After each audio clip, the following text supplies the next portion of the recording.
Hello and good day to you, my beautiful friends. I do hope you are well. Welcome to episode 101 of CrossButtonVR, our journey into the world of VR. Now, I'm your host, Laurie, and it is an honor to be joined by one of the most diamond geezers in the metaverse. It's Reece. Hello.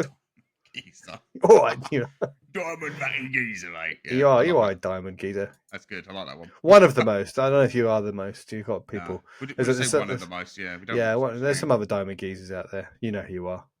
Love you all. Do you? Reece, tell everyone, just before we do anything else, tell everyone, in case anyone stops listening after this part, maybe, tell them about our epic mega giveaway, because my goodness, what a giveaway it is. Yeah, it's went a bit mad, didn't it? Okay, Yeah. So yes, we are doing a very, very big giveaway, which includes a ton of games. Epic. So it's very simple to enter. I'll leave in the description here. There'll be a link to last week's episode 100, obviously, because that's how numbers work. Why did I do that? I don't know.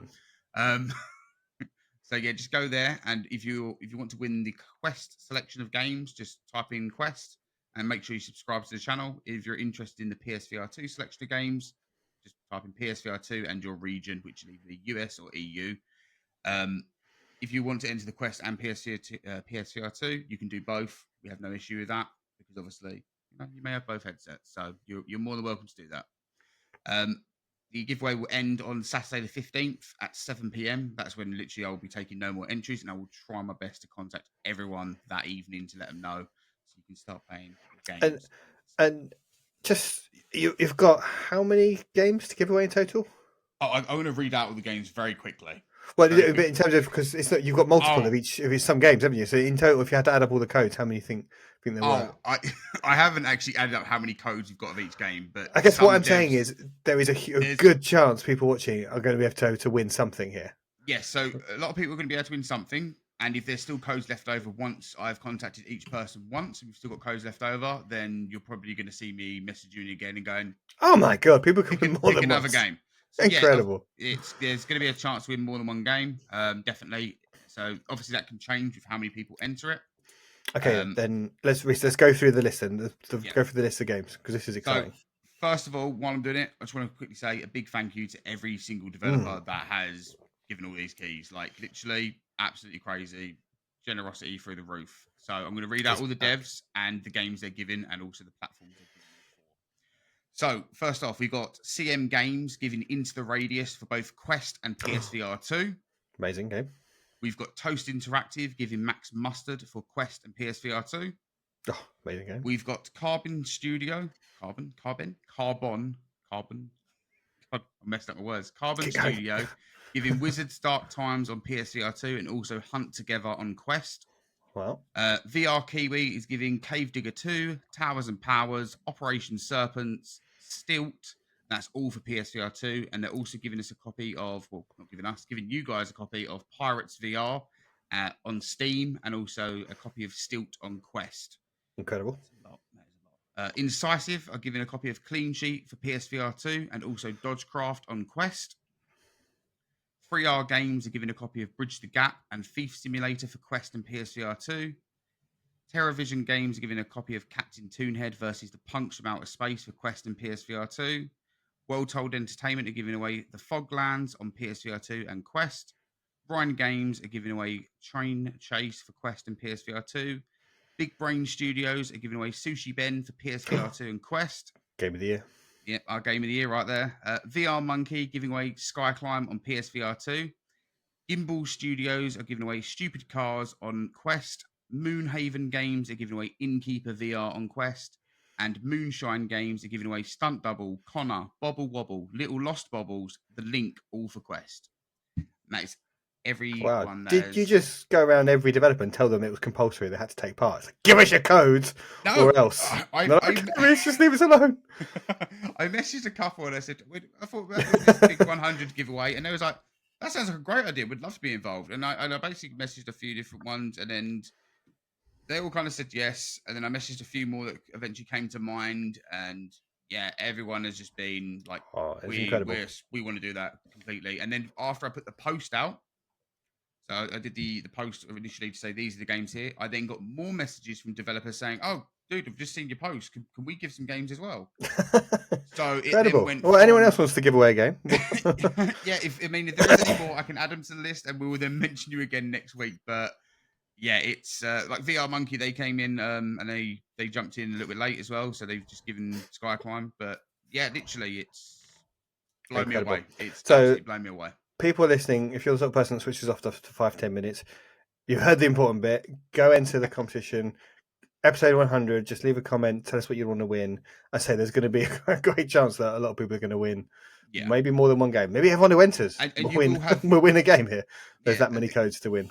The good thing about it as well. So like obviously the original idea was to try and be like, okay, you're winning this whole bulk load of games, but then it kind of got to the point where it's like, well, what about if we do get a load of entries? And so first come, first serve. Just let us know what game you want to win. Once I contact you and say you've won, just literally the first person to message me, let Like me a know what game raffle, you win. basically. It's like a Yeah, raffle. pretty much. And you just tell me which game it is. If it's still there, boom, it's yours. If it's not, then I'll say it's not there. Let me know what other one you're interested in.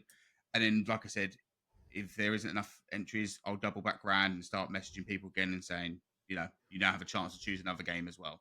So it's a great opportunity to fill out your library of some great games. Yeah, awesome. Cool. Wow. Good luck, everyone enters. And thank you again to all you wonderful devs and publishers and people that have supported us. And that was, of course, because we've reached 100 episodes now, which thanks everyone for listening and for sticking with us for 100 episodes. We love doing the show, so thank you. And, well, it seems a bit pointless to say this now, but if you want to give us a podcast a sub on the service they're using, please like and subscribe and leave us a comment. Enter our competition whilst you're there. Follow us on Blue Sky at CrossButtonVR as well. And whilst you're there, just, if you wanted to share the latest episode or share our competition details, that would be great as well. Great. Okay. Cool. Well, there's a lot of games there, Reece, for PSVR2, and a lot of games for Quest. Yeah. But, what if there's someone listening that for some reason doesn't have either yet? Maybe they've checked out this podcast and they're thinking, well, I want to find out what this VR thing is all about. I'm going to listen to those guys at TBVR, see what they've got to say. And they're like, man, I don't know what to do. I've got a PS5 already. Should I get a PSVR2 or should I get a Quest? I just don't know. So we thought we would do a buyer's guide and just talk people through the pros and cons of each option, which one, and we're not going to say this is the winner because we're not fanboys here. We're not going to say everyone should go out and get a PSVR2 because we are a PSVR2 kind of predominantly podcast, but I would never stand here and say everyone should just get a PSVR2 over Quest because Quest is shit, because that's not how we roll here. We're not fanboys. I think Quest is an amazing headset, and I think we just wanted to help people who maybe were sort of torn between the two. They didn't know which one to go for. So Reece, you have both. You've got the Quest 3, not the Quest. So obviously that's another factor. If you go for the Quest ecosystem, you then got to decide: do you get the Series S or the Series X? No, you get the 3S or the 3. How do you keep up with all these things? It's all the same, isn't it? Let's be honest. Skews. So yeah, so let's. How do you want to do this? Let's say talk me through the main pros. Let's do the pros of both first. What are the main advantages, plus points you think of Quest? I'm going to nominate you to be Team Quest because you've got. I mean, Quest, I mean that's fair enough. You can talk to it in a way that I can't. So yeah, exactly. Tell us what Quests are good for. Quests are great for if you're a gamer and you do want to play some varied games, they're great to play there. But also if you're happy to take the sacrifices of lower fidelity, some games maybe having a little bit of stuttering, obviously like I said, with lower fidelity, you're going to get lower graphics and all that kind of stuff as well. If you're happy to lose all that but still get an enjoyable experience from a game, then that's fine. But if you want it for more than just gaming, like watching YouTube, watching movies, browsing the web, using it as a workstation, connecting your Switch or your Steam Deck to it and using it for that as well, a fitness device. If you want all these other things that playing the Xbox on. Yeah, exactly. Like cloud game, you can do NVIDIA on it now as well. Although I've just seen that all of the NVIDIA now GeForce memberships are sold out. So yeah. Wow. But obviously, if you want it for more than just a VR gaming system, then that's a reason I would always say to people that it's worth looking at the Quest. Yeah, and obviously you don't have the tether, which is obviously a huge point. It That's is a all. Yeah. completely self-contained headset. Unless you're me that plays it on PC with a tether. Well, yeah, okay. If you want to play it on PC with that, you can do. Um, Do it wirelessly as well. yeah, and obviously it's in its version 3 now, or version 4 if you look at the 3S. So you've got a really well. I think it's got to the point now. Both 3 and 3S are really well made. Lots of quality of life stuff been worked out on them. Yeah, they from what you guys have told me, they seem like they are a really slick piece of hardware, right? Yeah, they're good, and they look premium as well. Like every time I look at the Quest, I think it's a premium looking device. It does look really nice. Hmm. And I mean, I think the 3S equally looks nice. I know there's going to be some factors there, and I have been tempted myself just to pick up a 3S just to see what it's like. You're mad. But You're mad. yeah, and that's exactly what I've been telling myself. So I keep turning away from it. I'd love a worse version of that headset I've got just to see how bad it is, how much. And that's Ah, the the thing. curiosity. So if you like the look of the Quest, and I think you summed it up that the Quest is there. If it's that much broader ecosystem outside of just games. The games you play may not be as high fidelity as elsewhere on PC or PSVR2 because Yeah, it is exactly. a mobile headset. It's running off a mobile chipset, but you've got such a breadth of games to play because Quest is the leading VR platform now. You can pretty much be confident that you are going to get 95% of releases. There's going to be very little going forward that you're not going to be able to play. Because if you're a VR developer, you'd be pretty silly to not make a version of your game for Quest, even if it comes a bit later, even if you have to make some sacrifices with the graphics to get it to run. It's gonna be there for the most part, especially when you've got this huge ecosystem of really varied like indie games and things that are really creative and different and lots of things to try out. So you're going to have so much to play on there. You've also got, which you can't say about other headset ecosystems, Meta are putting their money where their mouth is, and Yeah, they are making exclusive games that do push the hardware to its absolute limits. You know, Batman Arkham Shadows is one of the best VR games of all time. You've got I'd Assassin's agree. Creed Nexus. You've got Asgard's Wrath too, and I'm sure they'll be making something. They seem to have a huge game every year to be the real kind of tentpole thing that pushes it. And so you can buy into that ecosystem knowing you're going to get those big games each year, those tentpole games, and lots of other things throughout the year. And then all the other stuff that you can be doing on the rest of it. Like when I see Alex playing on his Switch through the headset, it's like that's incredible. Yeah, it's a cool. That is your absolute wizardry. And then I think Alex is doing something complicated to make that happen. But you get the Game Pass app. That's not even complicated, is it? Right? That's they No, promote that as one of the download it, easy things to do. connect your controller. That's it. Simple as. Yeah. So that's kind of incredible. Um, and so you've got that much broader variety of things to do. I suppose on the downside with Quest, you do have that limited uh, power on it, and it's probably aimed at a more casual audience. And if you are the sort of gamer that wants those big games, those sort of franchises that you know, outside of Assassin's Creed and Batman, which granted they are there, but then when there's not much else there particularly, and I think it's kind of aimed at a more if you see like games like Gorilla Tag that are so popular Oh, and stuff Gorilla like Tag. Among Us. There's a lot of free to play popular stuff out there that's just hugely popular with it's kind of probably a younger, more casual audience who are happy just to play kind of those free to play games that are more those social experiences and just to have a lark about it. So I don't know if that annoys you maybe or if that's not the sort of thing you're looking for, then maybe that's the reason to stay away from it. Um, and also, it's a battery powered device, so that's going to limit you Yeah. unless you spend money on some extra battery packs and things. That's also going to be an issue for people. I can Yeah, see that that's will going put to be people something off. I was going to say actually, because everybody usually when you see arguments of what to buy, and sadly online with like Twitter or any social media platform, it's always more of an argument than a discussion of what you should buy, which I Mm. don't like. But a lot of them will always come back to saying, "Oh, the Quest is cheaper, so that's why you should go for it." Yes, it is cheaper. However, 80% of the people that buy a Quest will likely buy accessories with, like you said, a battery pack, and they're going to cost you anywhere between 40 to £100, or you're going to buy yourself some controller straps because sadly the little ones that come with the Quest on its own from the get-go are not really that nice, and I always felt like they're going to fly out of my hand. So you're going to probably end up buying active grips, which again they cost you another 20 quid. Some people might go a little bit further, change the facial interface, which again is going to cost you another 20 quid. So by the time you've added all of this up, you Wow, yeah. could, you could be spending quite a bit on this headset. It's like when we used to buy Game Boys back in the day, and then you'd get like a battery pack and a magnifying glass and a light. It all bolts And the onto light, it. yeah. Oh, You get mate, this kind of monstrous thing that you can play games on. Yeah, that's also, like. you, So I guess also that's you a could bad play point. in the dark.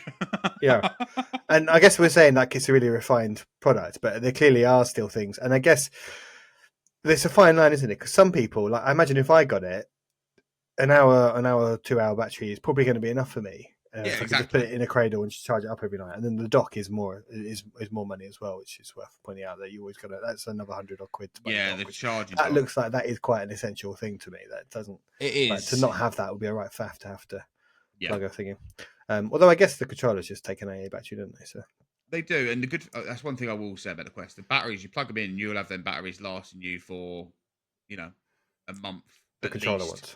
Yeah, the controller ones. So With you whack a pair of recharging. rechargeables in there. Yeah. Yeah, exactly. So they're great. But you can, like you said, you can buy the dock that charges it all, and you can buy the official Quest one, which is like 100 quid, which will charge the controllers and the Quest all at the same time. Yeah, and so you're talking about the affordability there. So yeah, the Quest 3S, £289 starts out for the 128 gig model. The 256 gig model is usually 379. That's actually on offer everywhere at the moment. It's down to 339, so they've knocked off £40 off that. So yeah, you've only really got £50 difference between the 128 and 256 gig model, which is, yeah, I think making it, they obviously want people to buy into that slightly more expensive one. And then the Quest 3 is just now 469, and it comes in 512. Does it? Is it 512? Yeah, 512. Yeah, so they've discontinued the lower storage one. So if you're getting a 3, you get 512 gigabyte storage, but that's 469. So that's really expensive. That's definitely much. There's a big difference in price there. I think 469 versus 289.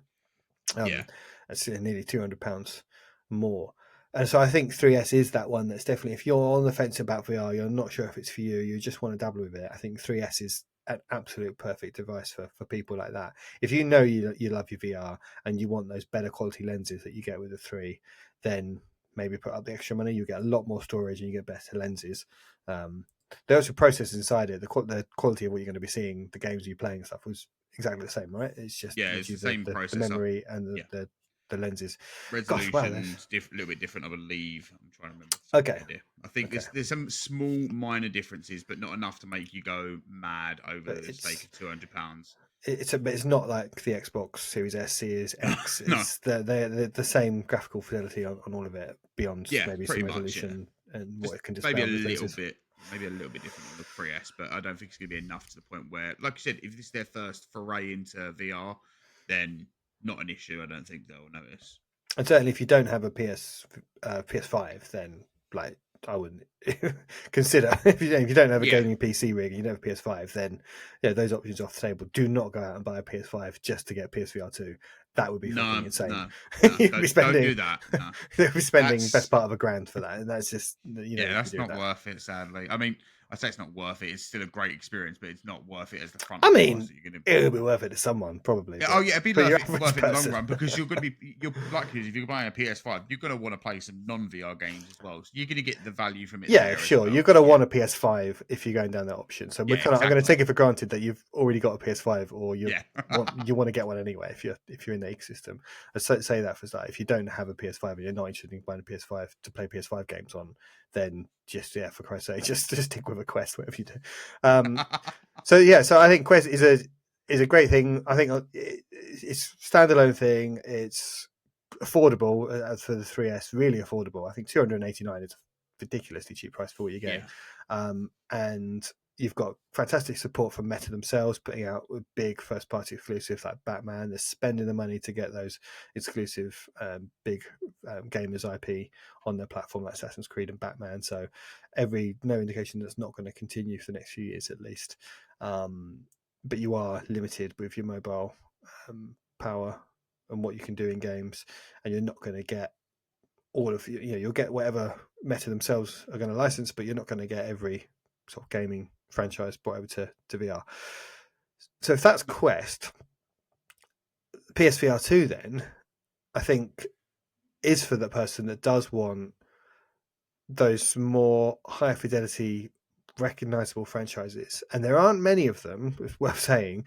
But if you want stuff like Gran Turismo and Horizon and Resident Evil, then you got to go on PSVR2, right? It's the only place for it.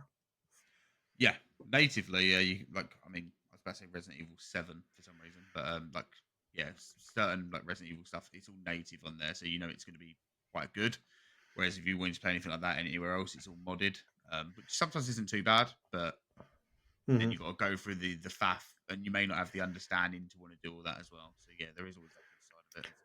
And then you imagine that developers would just make, if PSVR2 was bigger and had a bigger audience, they would just make these high fidelity games, stuff like Metro. I'm thinking of, would they make that there? But because there's just such a big audience on Quest now, they can't not. So they've got to make it run on both. But I think that is a good example of a game that you think, well, it you can play it on both, but it's better on PSVR2. It's not that much better. You're going to get a great experience still on Quest, but it's better on PSVR2. So if you are bothered about high fidelity, and maybe if you've gone out and you bought PS5 Pro as well, and you really want Yeah, that's a good the point. best experience, you're going to get a better fidelity on PSVR2. You're not going to have to worry about batteries or anything like that because you are wired to the PS5, and that's annoying to be wired into it. But that gives you, the PS5 plugged into the wall is going to be able to draw much more power and do much more intensive things than what a mobile hardware can do, and that's just always going to be the case. Yeah, if you've Yeah, got the power of the that won't ever PS5, change, will it? yeah, and that's obviously, if you think of the size of the PS5, you're spending 500 quid just on a box that's just going to push graphics versus a couple hundred quid. Yeah, you are paying more for it. The headset as well, PSVR2.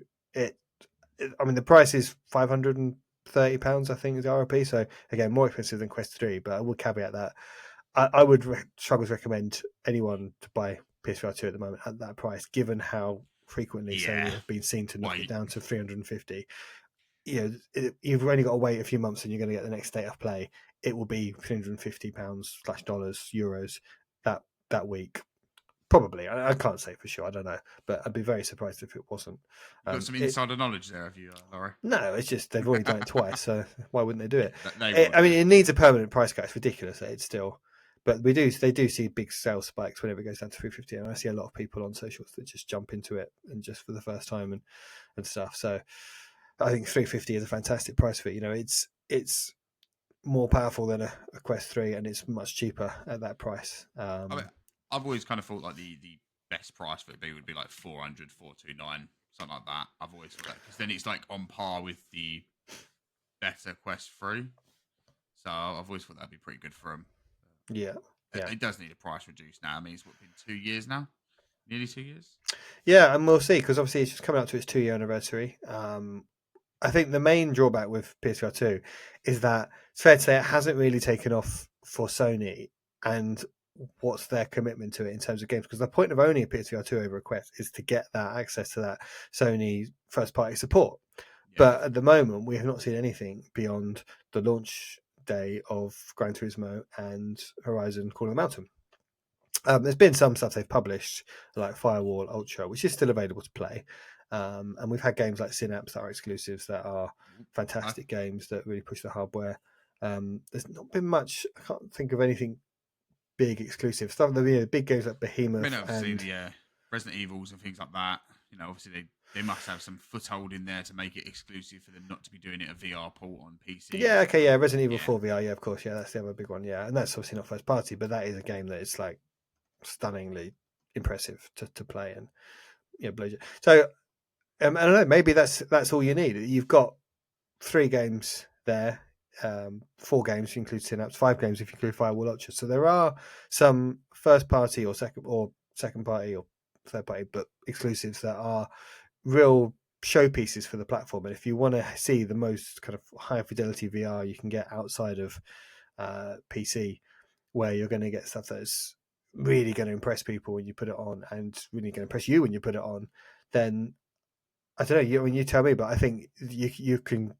PSVR2 offers that over Quest just because of the power of the PS5 and just the talent of people like Polyphony making Gran Turismo 7. That is a shockingly impressive game. When you play that, that is like you couldn't imagine that as a kid. There's nothing like it that you're playing GT7 on the headset. It's ridiculous. Yeah. I think the best way of putting it as well is like when a game, if I have a game on Quest and PSVR2, I'll always opt to play it on PSVR2 over the Quest. Hmm. The only time I play my Quest, and it's going to like the only time I play it other times as well, but is when a game is not available on PSVR2. If it's on PC and only on PC and Quest, then usually I'll opt for the Quest version just for convenience. Mm-hmm. But majority of the time, if it's on PSVR2 and Quest, it'll be the PSVR2 version that I play. And that's we're seeing a trend now where games are coming first to Quest and then they're being ported later to PSVR2. And so, and that's probably personally for me is what's made me hold off getting a Quest, because everything that I've seen that I want to get for Quest, stuff like Max Mustard, eventually comes along and it's better on PSVR2. Oh, You know, yeah. they did a port on it, and I'm like, well, I'm glad I waited, because you see the side by side comparisons of Max Mustard. It's incredible on PSVR2, and it looks noticeably better. So you're like, well, why would you play it on Quest if you could play it on PSVR2? So, you know, you might need to wait a little bit longer, but I think anyone buying the headset today, I think there is a good 20 to 30 games that I could recommend that everyone should go out and play, and you'll have a great time. And I think for most people, Christ, that's a lot of games. Yeah. You know, that is like, I don't need, if I had a game, you know, if I had my PS4 for the whole, you know, 8 years that I had it, I probably only had 30 games on it over that whole period. No, You know, okay. All most right. people don't need that many games to play, especially in VR. So I think, yeah, even if there's no more games released for it, Don't I think listen to him. people could buy the PSVR2 now, though, and even if there's never another game released for it, you know, I'd be pissed off and you'd be pissed off. But anyone new Oh, coming yeah. in, I think there is plenty of stuff there to play to keep you busy for a few years, at least. And I'm sure Sony. And the thing I think with Sony is, like, it's now 2 years into the headset. They wouldn't have known 2 years ago. They must have started making whatever they've got. You know, if they've got something to release in it this year, they would have started making it 2 years ago. So it's not like they've started it and just would have cancelled it because not enough people are buying it, because they wouldn't have known up until now. And maybe they're not going to greenlight anything new, but there must be something they had in development, unless they really did never have anything else in the frying pan after Horizon and GT7. In which case, that would have been very well. Pretty Would shitty be a on their shame. part Yeah, exactly. if they released it with no intention of supporting it. Because at the time they released it, they must have like hoped it had done better than what it has done. So they would have like had some games to start development. And developing games takes 2 or 3, 4 years. So, you know, we should be Or seeing. even longer sometimes. Well, yeah. I mean, I'd hope to see this year the whatever game they would have greenlit around the time of the headset's launch or shortly before. You know, there should be something in development still. So, yeah, I'm sure we will get some, even if it's only a couple the rest of its lifetime. There will be some more Sony first party games that will push the headset, because if you play stuff like Horizon Call of the Mountain as well, the fidelity of that is just, you know, even that came out 2 years ago now, it's still, I think, unsurpassed on the headset. So yeah, I think that's the PSVR2 players. If you've already got a PS5 and you want that graphical fidelity and you want those big name franchises from Sony, you're happy to wait a little bit longer to play some of the smaller games that, when they come across from Quest, then I think it's also a great option. I think they both, you know, they both play to different audiences and they both got really strong selling points. To be honest, I think you could buy any one of the 3 headsets that we've been talking about and you'd be You'd happy be, with your yeah. purchase. I think there's so much play. Obviously, with PSVR 2, the drawback is there is nothing outside of games on there, so you are only going to be using that device to play games. Whereas Quest, you can do so much more. You can't even watch. Well, you can watch. Watch things in the You can headset, watch but it won't. Netflix. Yeah, you can play Yeah. games on the headset and watch like Netflix. Can you watch Netflix on it? Does it work? You can stream I mean, if you've got the the app, you media should be apps, able can't to. you? Yeah. I mean, I've never tried. Never bothered I think you trying. can watch the media apps on it, so Yeah, you you can should be use able it to. for that. But it's not like in Quest where it puts you in a virtual cinema. It's literally you're just looking at I mean, a virtual Netflix screen app in on. a black space. Yeah, I mean, the Netflix app on Quest doesn't even work properly, so I wouldn't even bother with that. Like, Hmm. you'd probably opt for something like big screen, which is pretty cool. I mean, the other drawback that I'd probably put out for PSVR2 that I'd always like to remind people of is one, yes, although it is wired, the batteries for the controllers are pretty Hmm. shoddy at times. You're going to You get need at that least, dock. yeah, Yeah. you're going to get about 2 hours out of them. However, they do charge very quickly. So, you know, they always do say take a little bit of a break when you're playing VR. So take that as your moment to take a 30-minute break while they're quickly charging. You know, then you'll get in there for about another hour or so. Hmm. So definitely buy a Good dock, shout. like Laurie said, because that is something is vital to have, and I wouldn't recommend it without it.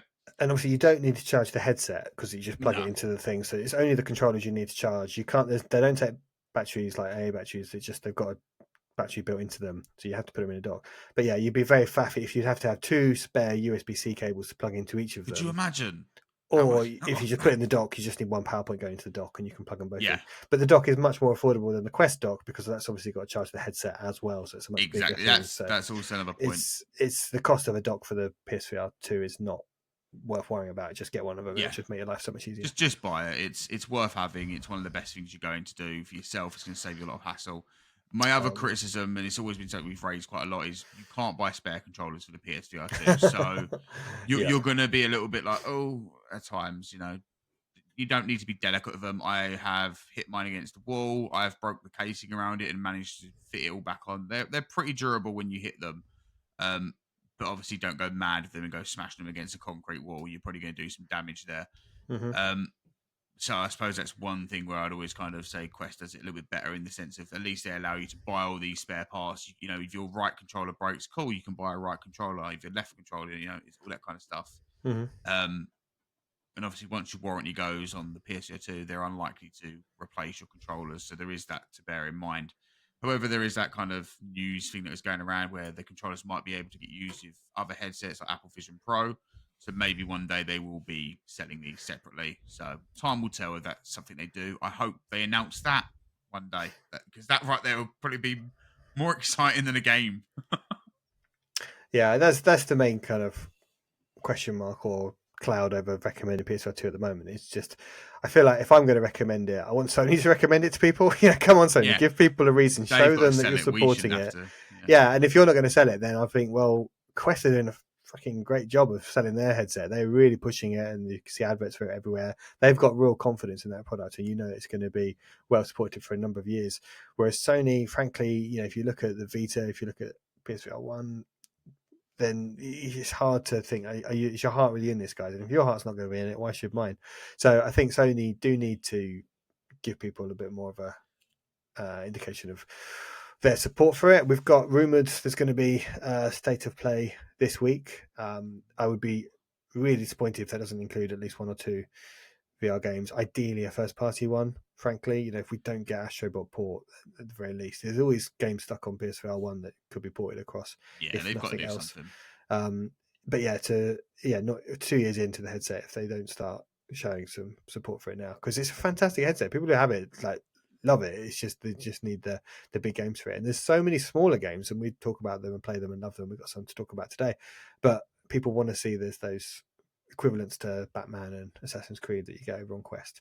So I think that is a key thing. So, if you're on the fence about buying a PSVR2, maybe wait until the next state of play sale. Maybe by then we'll see a bit more of a commitment from Sony as to what's coming next for the headset.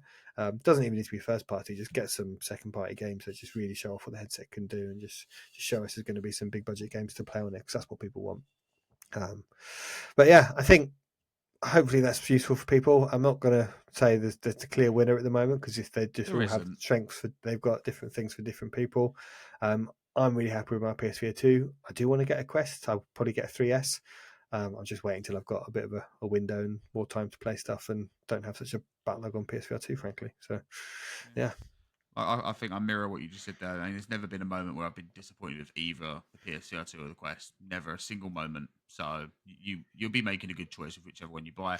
It's just whether you want to be, more for gaming or more for other stuff, I suppose. Right. Well, let's move on. I'm sure we'll return and we'll revisit that conversation. Maybe there'll be a clear winner soon. But for now, let's leave it there, and let's move on to the news. And let's start off even by saying that Ancient Dungeon VR, which is a game that I really like playing on my own, but now has a multiplayer mode. It's out now on PSVR2. And Reece, you and Alex have been playing it. Pray tell, how is it? I played some of it yesterday again. Had you played single player Ancient Dungeon? Okay, so it's the first time I've ever played this Okay, game. cool. Well, that's never cool. jumped into it before, so I was really excited. So everything was new to me and refreshing. So it was a lot of fun. We had a really good laugh. Bosses were really cool and multiplayer. I didn't have a clue what I was doing. Alex, I think he knew a little bit about the game, but again, hadn't played it for a while, or but I don't think he'd played it for a while. And then we played with Paul as well, VR Realm, who I believe also hadn't played it for a while. So literally, it was like 3 rookies just walking through this dungeon, like, what have we got to do? Alex kept accidentally killing or attacking the shopkeeper, which would throw us all out of the room and cause a huge boss fight there. But it's really well done the way it works. It's quite strategic. So when one of you goes down, you have to use your own hearts to revive them. So it's one of those things where you don't want to rush in. You want to take each moment quite steadily. You don't want to just gun straight in, which we did do the first run, and it didn't go well. But no, it was. I'm surprised I've waited this long to play this game. I'm shocked at myself, and I jumped back in it last night as well. Not the last night of recording this, and I played it with Golu and his friend. I want to say Headbite was his name. I might be wrong, something like that. But them two knew what they were doing with the game, and I felt like I was getting carried through. Like, it's always the best way to play a game, if you ask me. Mate, I felt like I was a champion and I wasn't even doing anything. But they knew the different, buffs to get, which ones are great to go for, which works with each class, and yeah, it was a lot of fun, and it's definitely something I think I'm going to play more of because, yeah, it's a blast. It's a lot of good fun, and with 4 players, including yourself, so 3 other players you can jump in with. It's a good laugh, and I think you're going to have a real good time playing it. My only criticism I had with it is there's still a few little frame drops here and there, but I believe they're aware of it and they're working on fixing it. I also heard that apparently if you press the X button too many times, it can kill you because Golu found that out because he just kept dying out of the blue. And the other thing, there was one more thing. It's not crossplay. So I'm hoping they add that in eventually because we was talking about it in the Discord and a few others went, oh, we'll jump in. And I was like, it's not crossplay, sadly. So we now just like cut the player base down, even in our Discord of, what we were going to play. And it was a shame because you could tell everyone was quite hyped to want to jump into this.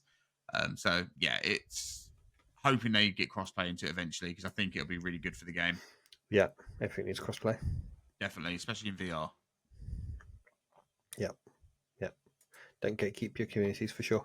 Cool. All right. Well, that's Ancient Dungeon VR. I say I liked it before when I played it. I was impressed by the game. I think it's a good single player game. I can imagine it would be great fun in multiplayer game for sure.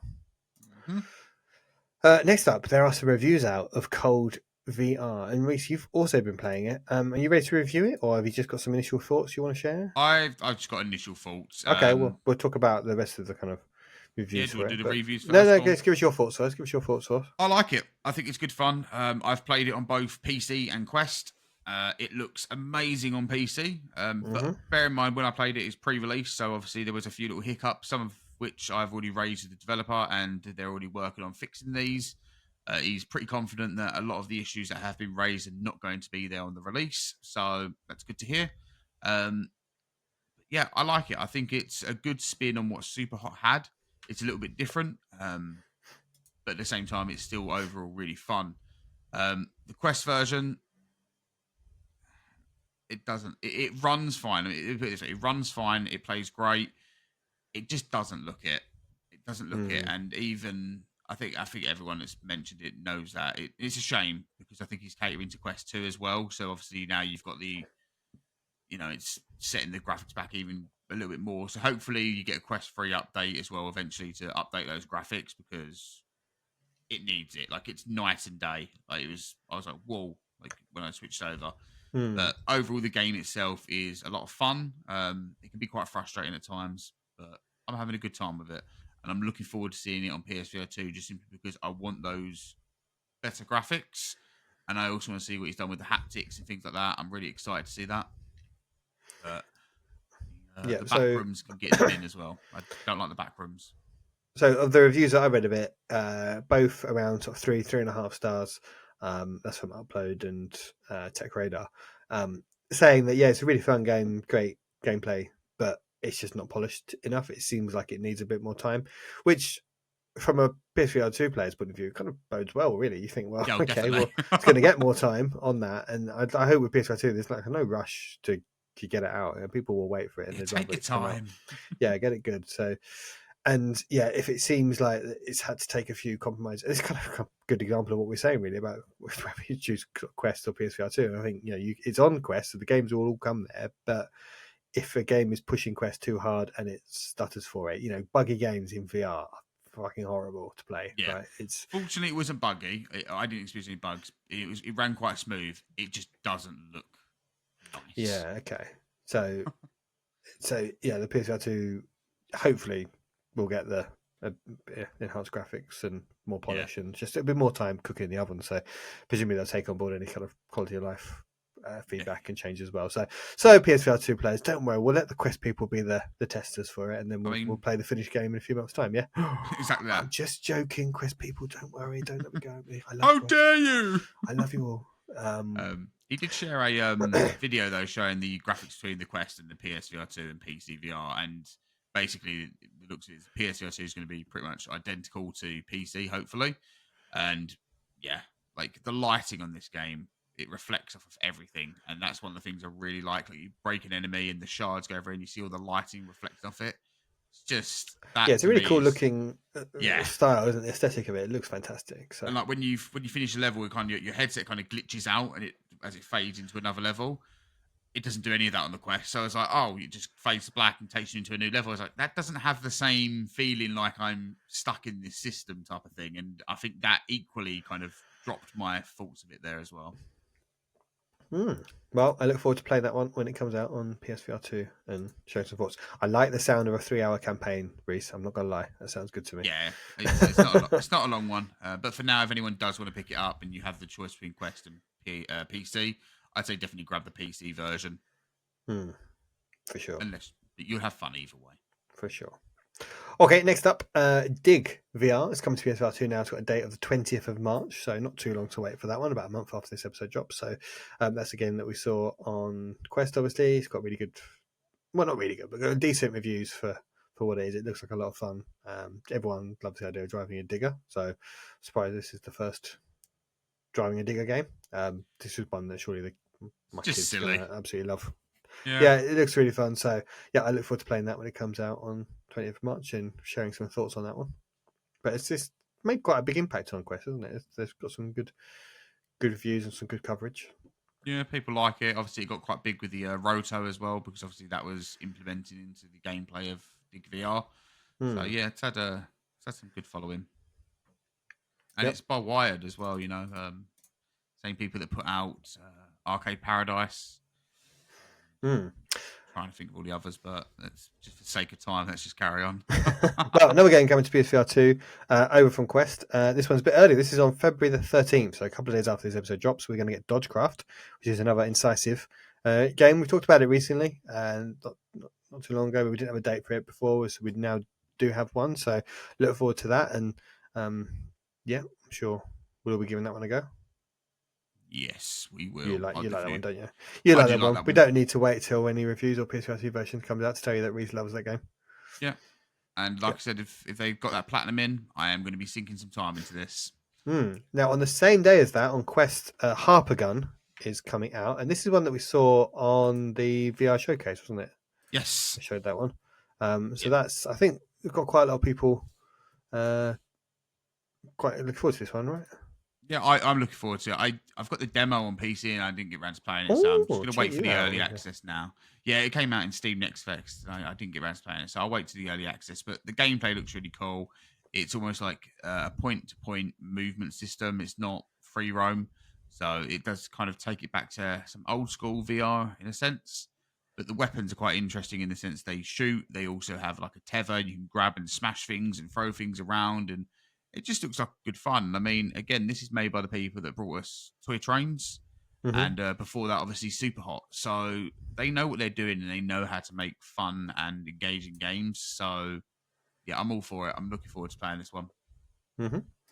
Another game coming to Quest is Civilization 7, which got announced, I think, just today, and that's pretty good get for the Quest for sure. Yeah. I mean, because that's obviously just come out. It's got kind of mixed reviews, but I think some people love it and some people are a bit like, oh, what have you done? I don't like these changes, which is always inevitable when you get a series like Quest where people are just so diehard fans of it and put thousands of hours into it. It must be such a hard line to walk with developers to try and make changes, to try and update things and keep things fresh. And then a lot of people are like, oh, I can't play this. This is impossible to play because their muscle memory is just so ingrained as to how things have previously been. So yeah, so I don't really know if it's a good game or not really. But it's exciting anyway. It's coming to Quest. Not my type of game, but I'm happy to see something big, like a big title of this coming across the VR. Yeah, and also just I like the idea you can play it in multiplayer, a bit like Demio, where it has a table up in the middle of your room and everyone can stand around it. Yeah, the mixed reality looks pretty cool as well, like just from the initial trailer they showed. So I'd be interested to play it in mixed reality just to see what it's like. See things flying off the board into my room and things like that. That'd be cool. I kept meaning to mention mixed reality, of course, because that is a thing that Quest can do that PSVR2 cannot do. So that's and it is cool. Yeah, go back a bit and attach. Yeah, add that into it. Just like no one's going to buy it just for mixed reality, but it is a cool feature. So Civ 7 coming out. Well, we'll make Alex play that one. They feel like a nice game if ever there's one. Yeah, he sounded pretty excited, so that's good. Yeah, we'll get Mark. Mark bring him on because he's a big Civ fan and he's a VR player, so maybe we'll get him to play this one and share his thoughts.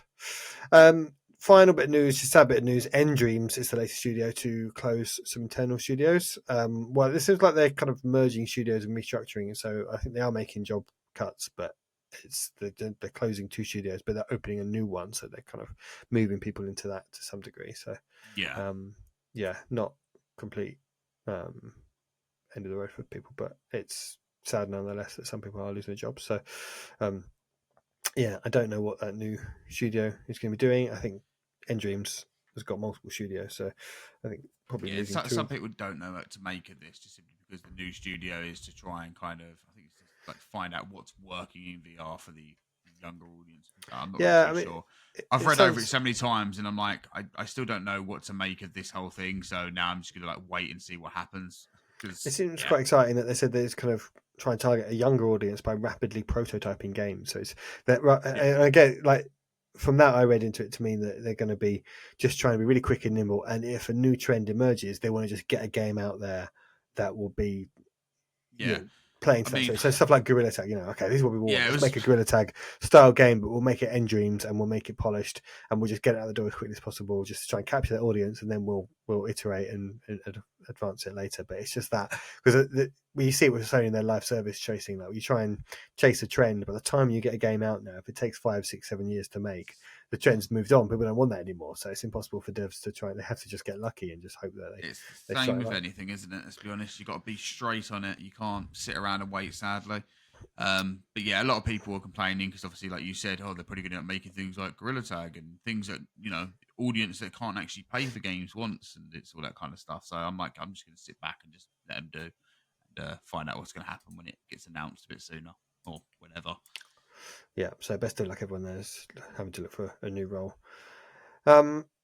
Have you been playing anything else, Reece, outside of Ancient Dungeon and Cold VR? Because if not, we'll move on to sake of time. No, you go. Okay. No, that's fine. Okay. I hear you. Well, I am going to talk about then a game that I've been playing this week, and that's called Masters of Light. Now, have you played this one, Reece? I have, but I've not played it on PSVR2. I've played it on Quest. So I can't remember if we've ever talked about it or if you've ever talked about it from Quest on before. I think I've probably mentioned just the hand tracking side of stuff, but I'm going to get you to dive straight in because I only can talk about it from a hand tracking perspective as opposed to controllers. So this is a really, really interesting game, this, because it's kind of like a fitness rhythm game. So a bit like Beat the Beats kind of thing. But it's a much more story-driven, sci-fi, fantasy-esque game. And that, for me, is what I really like about it. I'm really, really impressed by it. So you're standing on this platform just in the middle of the galaxy. You're surrounded by all these sort of planets and nebula and stuff. It's like looks amazing on the OLED screens. It just looks, anything set in space just looks amazing on the OLED screen. And then you have this kind of celestial being type woman made out of stardust who sort of talks to you and says that all of her race have been wiped out by baddies, I don't know, and it's your job to destroy all the, I think they're called shadows, I think they call them, and you have to destroy all these things and then free the stardust lady people. I don't know, it doesn't matter what the plot is, but the point is you're going through these stages and there is a plot, and at the end of each stage you free this person and they talk to you, and maybe they give you an extra power every few stages, or they give you an extra sort of complication to add to it. And it's clever because you are essentially just doing a beat the beat style game. You have to hold your arm up to block, you have to punch to think, and you can hold your hand out and you pull the trigger and you can shoot a ray of light. And that basically, if you point that at something and you lock onto it, then your punch becomes like a lock-on shot, so they call it a snipe, where it doesn't, like, you don't have to aim it, just it will hit it. And otherwise you can just throw your punches wildly and then you'll just send out blocks, and you can maybe, if you aim right and they're not moving, you can hit them that way as well. So for close-up stuff you can do it. And there's all sorts of special moves you can eventually unlock as well. You can just charge up attack and do a mega attack. You can do a sort of push shield that sort of pushes enemies away if they get too close to you. So the complexity adds up. And it's got this really cool like techno soundtrack which suits the aesthetic really well. So I think for me it's probably one of my favorite of these kind of rhythm sort of games, these rhythm fitness games that I've played. It was so much more engaging and interesting to me because they were like, when you finished a stage, they're like, oh, keep going, and then you finish the world and you defeat a boss. And then she's like, now you have to get through to the next galaxy, and you're the next part of the galaxy, and you're going through these areas, and you feel like, okay, I want to get to the end of the story. I want to keep doing this and keep this fitness. And it was getting me the heart rate going. It's quite an active game. And I think I'd been to the gym the same morning I was playing it. So my arms were quite heavy. I was like, oh god, I have to stop playing it after. I played it for about an hour or so though. It's the first time I played it. I've played it again since, and so it is one that I've come back to. And it is very, very engaging, because I think it's just, I'll just do one more thing to see if they dole out another bit of story. And obviously with stuff like Beat the Beats, great game and looks fantastic, cool game as it is, there's no story whatsoever, and obviously there's nothing at all. And so even stuff like Les Mills, Body Combat, no story, obviously. Not even trophies in that one. Not even trying to have a story though. Yeah. So and for me, it just give me a little reason. It's a bit like Ring Fit Adventure. It was complete nonsense, but there was a reason to keep going, because you're like, look, I want to see how this bloody story finishes now, so I'm going to keep going. It's complete ridiculous nonsense. And this is played a bit more seriously. This is a bit more, it's not really silly like Ring Fit. It takes itself a bit more seriously. So I found myself quite invested in it, and I like the story they were telling, and I wanted to keep going because of that. So yeah, I can recommend this one. I can see why Sony gave it a spotlight in that State of Play, or the blog, or whatever they did it on. But Sony have been promoting it, and they've got a trailer on their own YouTube channel for it. But I think that's one I can recommend for sure. Good. I should have to try it on PSVR2, because like I said, I've only played it on Quest. I enjoyed what I played, but I need to try it on the old PSVR2 now. Yeah, it's got leaderboards, all that kind of stuff. I will say its price as well. It's normally £16, but until the 19th of February, it's only £11, £11.19, and then an extra 5% off with PS Plus. So it's about like £10-11. So, and that is, it's worth £10 for sure. It is good. I would say I would like a bit more variety in the enemy type, and maybe there's more and more. They do add more, but like some of the stages is the same thing that sort of comes at you for a while, and you're like, okay, I know how to deal with these. And some of the things, they take a while to do their attack. And there's leaderboards, so you can try and get through the stages as quickly as possible. And some of the times on it, I'm like, how are you possibly defeating these enemies? Superhumans are playing this game. Like, some of the enemies, they have like a shield, they don't open up their weak point that you can hit them. And you're like, you're waiting. And that's where it gets a bit annoying, because you're like, come on, I know what you're going to do. I can block you easily. But maybe, I guess that is because they were probably the earlier levels suffer from that. So I would say just keep playing with it, and it does quickly ramp up the complexity and the speed, and you get these enemies all different directions, and you have to sort of constantly push back your shield, fight. So it starts off quite easy and quite pedestrian almost, but after, especially in the second world, it gets a lot more complex, and they're throwing multiple things at you. But yeah, I would say the enemy design is a bit bland and lackluster. They're just kind of shapes, basically. They look, well, they don't really look like anything. They're just triangular shapes that float. Well, they've got like a little glowing light in them that looks quite nice and stuff, but they are just essentially triangular shapes that just float around and try and get you and blow up when they get near you. Yeah, it would have been nice if they were like proper spaceships, or like creatures or something that had some character, because they're not. They're just shapes that just float through the air, which, you wouldn't I feel silly to criticize it for that because you don't criticize Beat the Beats shapes that come at you for not being interesting enough. So, but just given the setting and the fact that it is this kind of sci-fi story, it would have been good if the enemies had some sort of characterization to them. That sounds like such a wanky comment to say, but given the game, given what this game is like, but that's literally the only thing I think I kind of thought, okay, it's a bit boring to look at these things. I'm kind of, and it's only because other parts of the game look so good and look so nice, like the little celestial stardust ladies look really cool, and your hands as well. They're made out of stardust. They look really cool. I was just staring at my hands for so long because they're kind of see through, but not. They're like sparkly gold glitter. They're really really cool. It's like what you should do is just drop some acid and then play this game. Fuck's sake, Laurie, no, stop. You'd be like, whoa, man, this is fucking amazing. In techno beat as well, I'd be throwing up everywhere. But yeah, I mean, for £10 on sale at the moment, yeah, for £10 you can go on a trip, just like Laurie did. By the sounds of it. Absolutely tripping, completely tripping your nuts off. Go for it. Yeah, no, I'd definitely £10.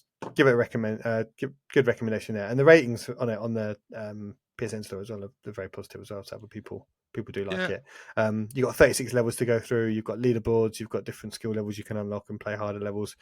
So yeah, go for, and it has trophies. So I guess I don't know if it means there's a platinum or not, but you should have looked at this. Oh yeah, okay. You find out if there's a platinum. I mean, I'm not doing that right now. I'll do it for you. But yeah, tell us because obviously you play it on PS without any controllers. I can't check. I mean, it was fine without controllers. It all worked fine. Didn't have any issues with it.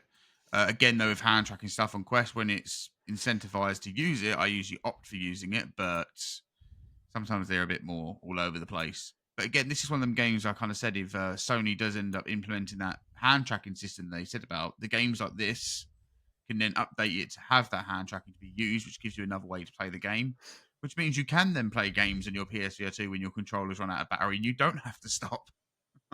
But yeah, I had a good time with it.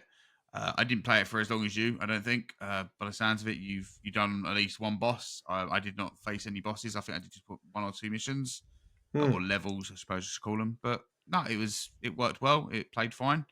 And at that point in time, I had no idea it was going to ever come across to PSVR2. So I'm glad yourself and clearly other people in the store are enjoying it. It does have a platinum trophy, I would say. This website I'm looking at, PSN Profiles, is saying no one has got it. It's an ultra rare, 0% of people have got it. So you could be the first person to platinum this game, Reece. I don't want to be the first person to platinum that game. I'm going to carry on trying to platinum the games I'm trying to platinum at the moment. Well, I would say that would be fucking hard to game to platinum because you need to get 3 stars on every level to do that. Okay, no, I'm not doing that. I don't think anyone has done that either. But yeah, it's a cool game. Brilliant. Yeah. Okay. Well, that is Masters of Light, and that's it for today. Boom. Bosh. Well, thank you everyone for listening. If you've enjoyed this episode, hearing us chat about all these lovely bits of VR things we've been talking about, we'd love it if you tell your family and friends all about us. Tell anyone you meet, colleagues, co-workers, friends, ex-lovers, whatever. I don't know. Imagine getting a text from someone. I haven't heard from you in 6 years. Why are you telling me about CrossButtonVR? That'll be amazing. Great podcast, by the way. I've just listened to them. Failing all of that, because that was slightly mental, just jump into our Discord and say hello. Yes. Thank you, everyone that's done so already. I have been your host, Laurie. This has been the Diamond Geezer that is Reece, Games with Tea, and we will see you again next time. Until then, it's goodbye.